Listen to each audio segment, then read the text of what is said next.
Certaines fonctions de Excel 2013 vous permettront de retrouver des informations sur votre texte. Par exemple, vous avez des cellules qui contiennent des articles entiers avec beaucoup de texte. Vous pouvez avoir besoin, par exemple, d'évaluer le nombre de caractères à l'intérieur de cet article, à l'intérieur de cette cellule. Vous pouvez aussi avoir besoin de retrouver un mot précisément à l'intérieur d'une cellule. Et donc, vous souhaitez savoir la position du caractère, par exemple, à laquelle retrouver telle ou telle occurrence.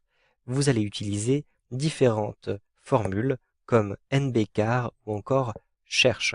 Je vais ici retrouver par exemple le nombre de caractères à l'intérieur de cette cellule A2 qui contient un petit article. Je souhaite savoir précisément le nombre de caractères. Donc je vais ici rentrer le signe égal, puis la fonction NBCar, NBCAR. Ensuite, j'ouvre ma parenthèse et je sélectionne simplement la cellule en question, ici la cellule A2. Je ferme la parenthèse et j'appuie sur la touche Entrée.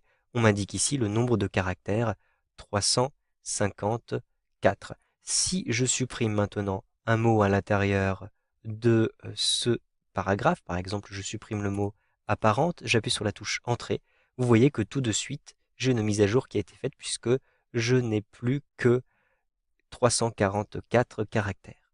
Je souhaite retrouver par exemple maintenant la position du mot capital à l'intérieur de cet article-ci. Donc vous le voyez, il s'agit de la 4e position puisque le C de capital se trouve en 4e position.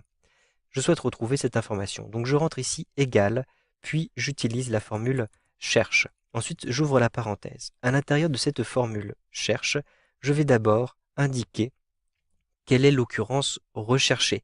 Donc il s'agit de capital. Or j'ai rentré ici capital en A5, donc je vais simplement sélectionner A5. Un point virgule. Ensuite, je vais préciser quelle est la cellule où rechercher cette occurrence. Il s'agit de la cellule A2. Je sélectionne donc la cellule A2.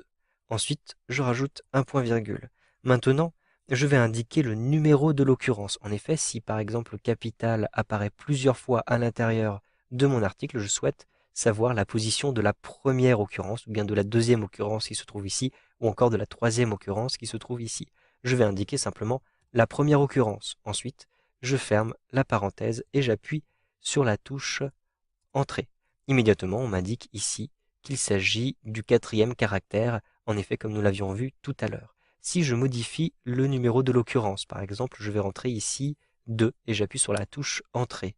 Si je souhaite maintenant rechercher un autre mot, par exemple le mot latin, je vais simplement ici rentrer à la place de capital latin tout simplement et j'appuie sur la touche Entrée. Vous voyez que ici on m'indique que le mot latin se trouve au 25e caractère. Je souhaite maintenant retrouver simplement le mot la, LA. Donc je rentre ici là et j'appuie sur la touche Entrée. Il s'agit bien du premier mot, du premier caractère à l'intérieur de cette cellule-ci. Vous savez donc maintenant comment retrouver des informations sur votre texte avec Excel 2013.